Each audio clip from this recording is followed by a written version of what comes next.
నమస్తే, నేను doctor MSS Mukherjee, interventional కార్డియాలజిస్ట్ని. రజనీకాంత్ గారికి అయిన ప్రాబ్లం ఏంటి, ఆయనకి ఏం అస్వస్థత వచ్చింది, ఆయన ఎందుకు చెన్నైలో హాస్పిటల్ చేరాల్సి వచ్చింది, ఆయన పరిస్థితి తీవ్రంగా ఉందా, ఆందోళనకరంగా ఉందా, ఈ విషయాలన్నీ తెలుసుకునే ముందు పల్స్ హార్ట్ సెంటర్ యూట్యూబ్ ఛానల్కి లైక్ చేసి షేర్ చేయటం మాత్రం మర్చిపోకండి, సబ్స్క్రైబ్ చేసుకోండి. రజనీకాంత్ గారికి ఒక తీవ్రమైన ప్రాబ్లంతో ఇవాళ అపోలో హాస్పిటల్లో చేరటం జరిగింది. ఆయనకి ఒక శస్త్రచికిత్స కాకుండా చేయటం జరిగింది.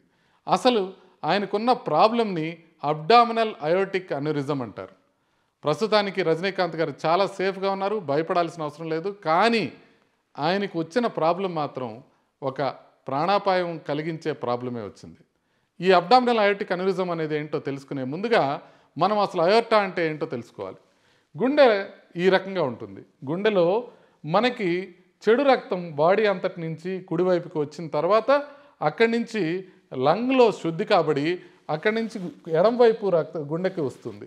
అక్కడి నుంచి బాడీ అంతటికి వెళ్ళటానికి ఈ బృహద్దమన ద్వారా వెళుతుంది. దీన్ని అయోర్టా అంటారు. ఈ అయోర్టా మనకి కిందకి మొత్తం రక్త సరఫరాని తీసుకెళ్తూ ఉంటుంది. ఇక్కడి నుంచి మొదలైన అయోర్టా మొత్తం రక్తాన్ని తీసుకెళ్తుంది. ఇక్కడ ఎడం వైపు నుంచి మొదలై ఇక్కడి నుంచి వెళుతుంది. అయితే ఇక్కడి నుంచి వచ్చింది ఇలా కాళ్ళ దాకా వెళ్ళి కాళ్ళ దగ్గర రెండుగా విడిపోతుంది. ఇది ఛాతీలో అన్ని భాగాలకి, ఇట్లా బ్రెయిన్కి, ఇక్కడి నుంచి గుండెకి, తర్వాత కాళ్ళకి కూడా రక్త సరఫరాని చేస్తుంది. సో దీన్ని అయోర్టా అంటారు.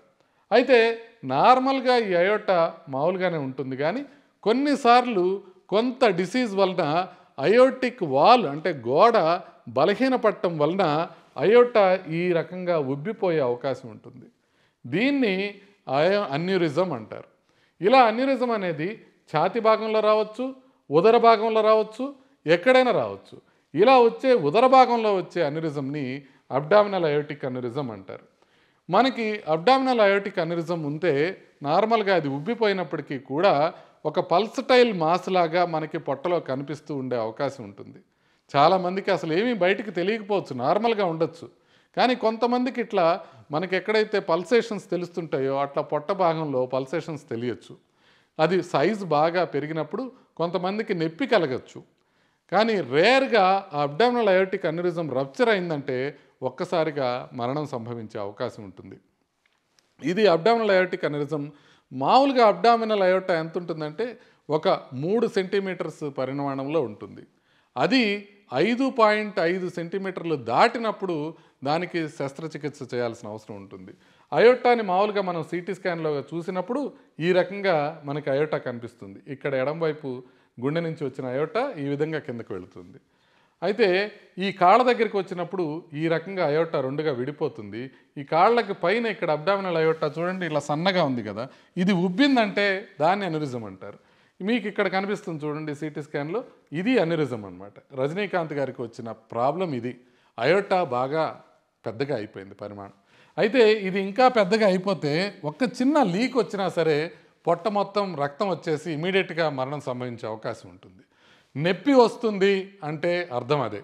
అంటే రజనీకాంత్ గారికి పొట్టలో నొప్పి రావటం వల్ల యాక్చువల్గా మనం ఒక రోజు ఆగి చేద్దాం అనుకున్న ప్రొసీజర్ని ముందే చేయాల్సిన అవసరం వచ్చిందనేది మనకు తెలుస్తుంది. అయితే దీన్ని ఏ విధంగా మనం కనిపెట్టాలి అంటే ఫస్ట్ అల్ట్రాసౌండ్లో కనిపెడతాం.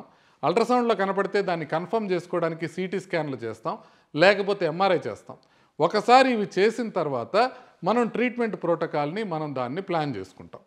అది 5.5 సెంటీమీటర్ పరిమాణం కన్నా తక్కువ ఉన్నప్పుడు దానికి మెడిసిన్స్తోనే మనం వాడతాం.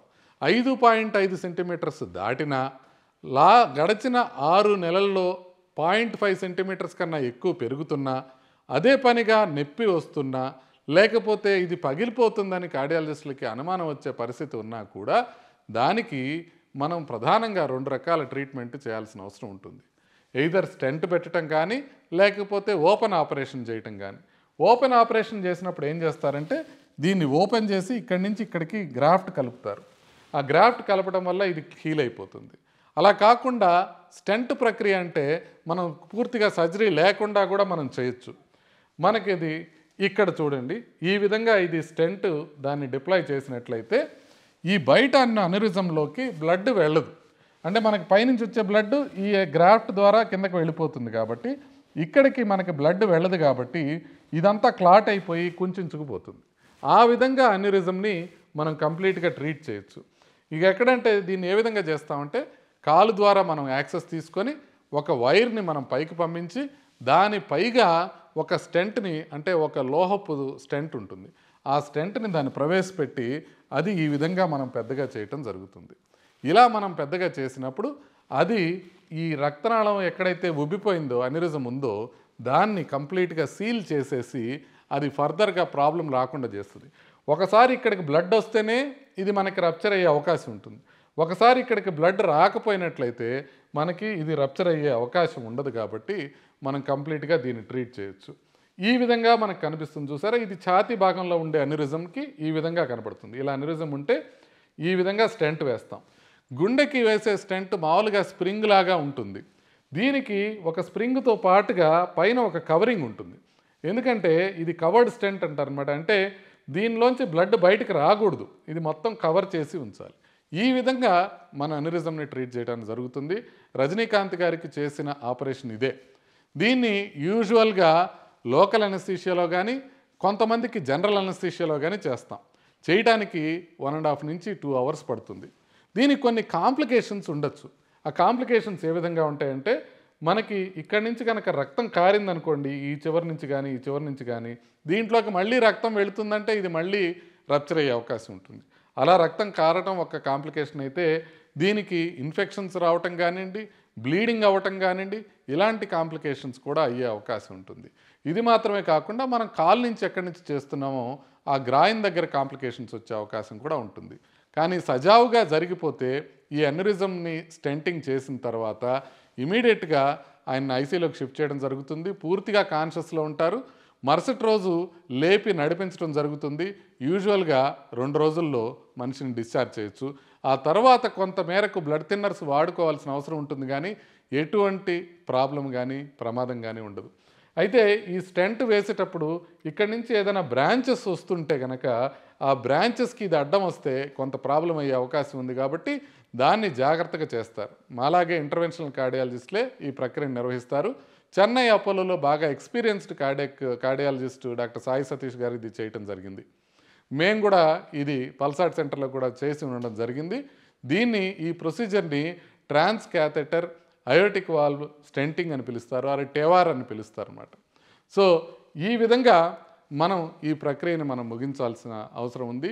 అయితే రజనీకాంత్ గారు ఎటువంటి కాంప్లికేషన్స్ లేకుండా దీని నుంచి కంప్లీట్గా బయటికి రావాలని, ఆయన నిండు నూరేళ్లు ఆరోగ్యంగా ఉండాలని కోరుకుంటూ సెలవు తీసుకుంటారు. నమస్తే. మీకు గనక ఈ ఇన్ఫర్మేషన్ నచ్చినట్లయితే లైక్ చేయండి, షేర్ చేయండి, ఈ ఛానల్కి సబ్స్క్రైబ్ చేయండి. Thank you very much.